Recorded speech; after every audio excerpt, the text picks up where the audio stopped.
como que a elite brasileira construíram esse país tão desigual, de pessoas tão ricas e ao mesmo tempo de uma população tão pobre. A história começa aqui em 1500.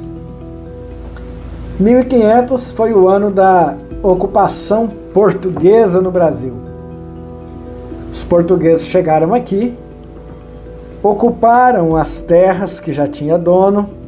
Segundo a FUNAI, aqui já havia 9 milhões de índios. Eles chegaram, disseram que tinha descoberto uma nova terra, dominaram os índios e colocaram os índios para trabalhar para eles de graça.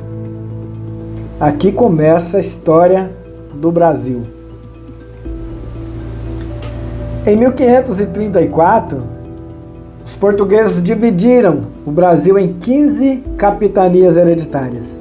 Entregaram as terras a 15 capitães donatários, que eles poderiam, até se quisesse, dividir as terras com outras pessoas. Mas para receber um pedaço de terra, a pessoa tinha que ser rica e católica. Pobre e não católico não pegava terra aqui no Brasil. Era uma forma de manter as terras e a dominação nas mãos de ricos e de católicos.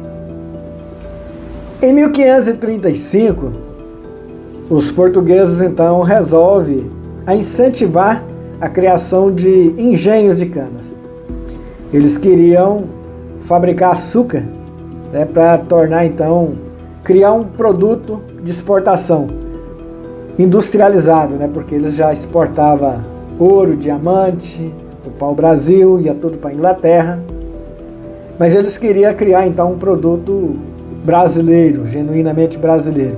E para incentivar os senhores donos dos engenhos, ou os senhores donos das lavouras de cana, a desenvolver os seus engenhos, eles então permitiram que esses senhores ricos e católicos aqui, que eram dono das terras, pudessem trazer os negros na marra, lá da África, e torná-los escravos, em mão de obra gratuita para desenvolver os seus negócios aqui.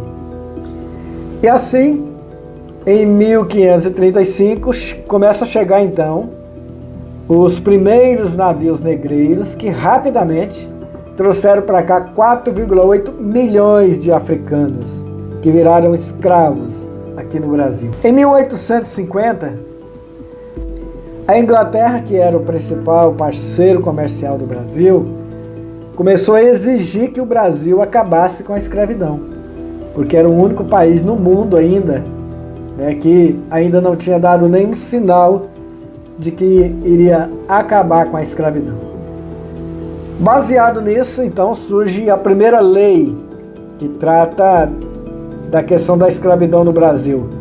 A Lei Eusébio de Queiroz, ela proibia o tráfico de negros da África para o Brasil.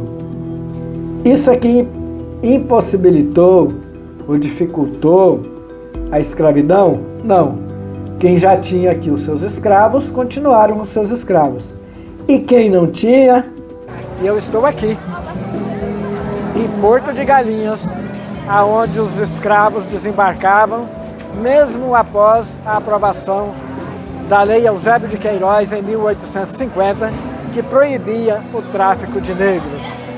Como estava proibido, o pessoal chegava da África com os navios carregados de negros e de galinha. E para não dizer que estava trazendo negro, eles falavam, chegou galinha no porto. E as pessoas interessadas em adquirir mais escravos iam lá e compravam os negros na clandestinidade.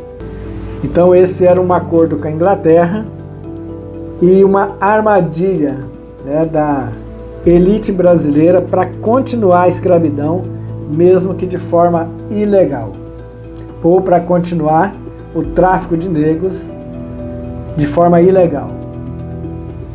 Em 1854, a elite brasileira inova, Cada vez mais pressionada para poder acabar com a escravidão aqui no Brasil, eles então se preparam para quando os negros ficassem livres.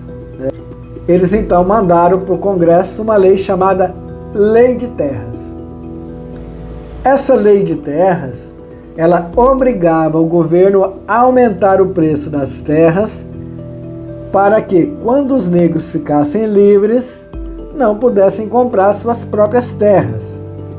Dessa forma, eles iam continuar trabalhando de meieiros, de arrendatários ou de empregados na terra dos ricos. Em 1871, surgiu a Lei do Ventre Livre. Essa lei dizia que as crianças nascidas a partir de 1871 seriam livres. As crianças, filhas de escravas, nascidas a partir de 1871, seriam livres, ficariam livres.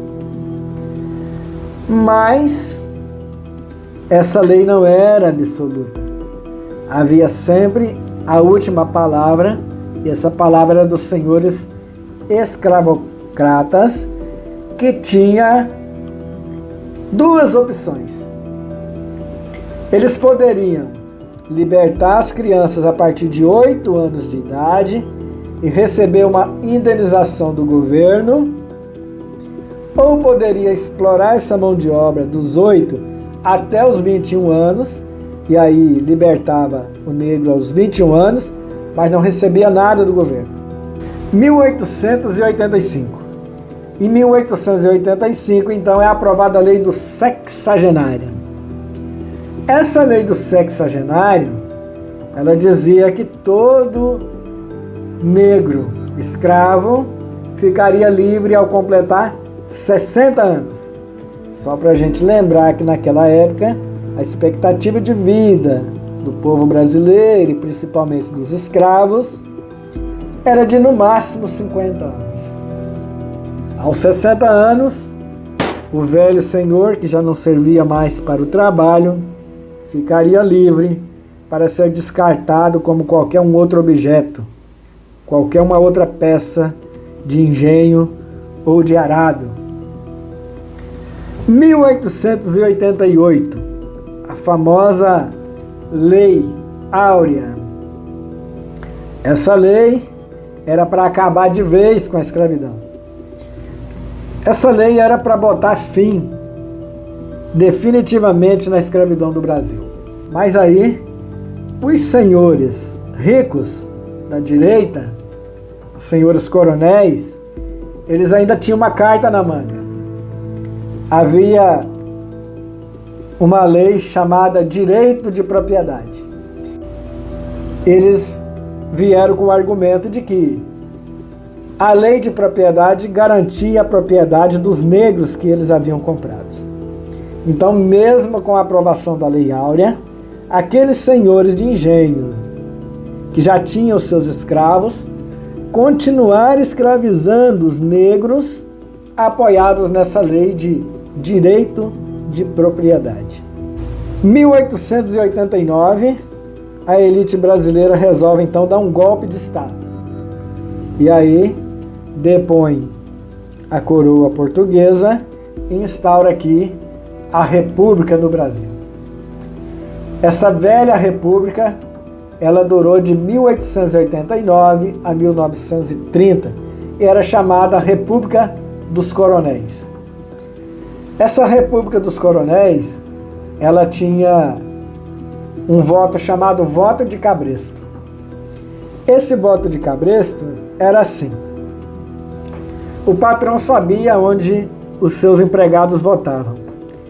Então eles escolhiam o candidato e o empregado ia lá e votava no candidato que representava os interesses do patrão. Nessa época as mulheres não votavam. E ainda tinha alguns que tinham voto por procuração. O empregado dava uma procuração para o patrão e o patrão ia lá e votava em quem representava os seus interesses. Para os trabalhadores não havia partido e não havia permissão sequer de se candidatar a qualquer cargo. Então, os trabalhadores nunca tinham representantes nas câmaras de vereadores e nas câmaras de deputados, em lugar nenhum os trabalhadores se faziam representar. Em 1990, o nosso querido Rui Barbosa mandou queimar parte dos arquivos da escravidão brasileira.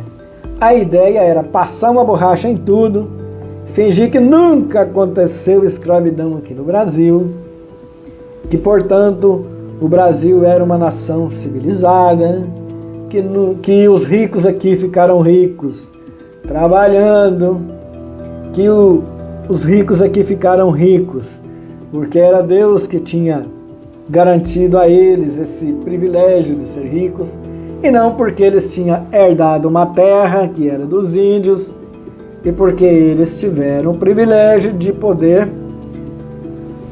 escravizar outras pessoas simplesmente porque tinha uma cor da pele diferente das suas.